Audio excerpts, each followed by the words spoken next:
Aujourd'hui, du vieux village de Castillon, il ne reste que ces 4 murs. Une église décapitée par les forces alliées. Pour bien comprendre l'histoire, il faut descendre 10 km plus bas sur le littoral. 25 août 1944, 15 jours après le débarquement de Provence, les troupes allemandes en retraite refluent vers Menton, mais l'arrivée des forces navales alliées va précipiter leur départ. Pour pouvoir maintenir quand même des groupes de combat pour affronter les forces américaines, ils vont se poster sur les hauteurs jusqu'au col de Castillon. Ils vont mettre des canons en batterie et ils vont pendant longtemps, après la libération, canarder Menton avec de l'artillerie. La Wehrmacht se dirige sur Castellar, Sospel, le massif de Lotion. À 750 mètres d'altitude, les Allemands vont également assiéger le fort Maginot de Castillon. Les Allemands ont occupé en fait le col. Il y a des tranchées au-dessus, tout un réseau de tranchées. Et ils ont également occupé ici, donc l'intérieur du fort. Ils étaient principalement au bloc d'entrée et après dans les casernements. À l'intérieur du fort, ils ne sont qu'une poignée de soldats à défendre la position. Il y avait plus ou moins une dizaine d'hommes, une petite section.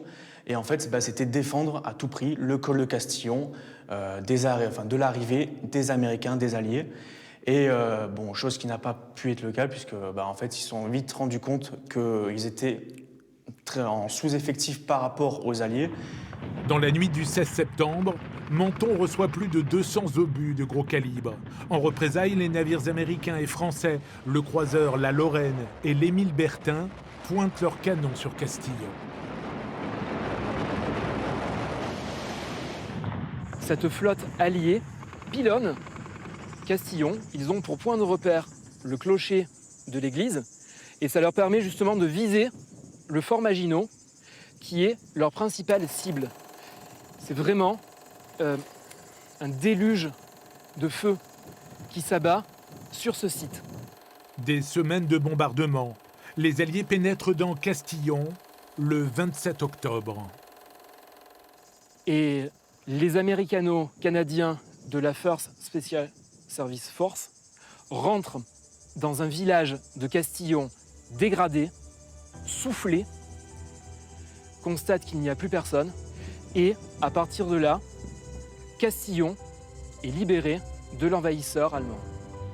Pas de civils tués ni de blessés, les 400 habitants avaient été évacués. Le village fantôme sera finalement détruit puis reconstruit 200 mètres plus bas en 1952. Aujourd'hui, les témoins de cette grande bataille ont presque tous disparu.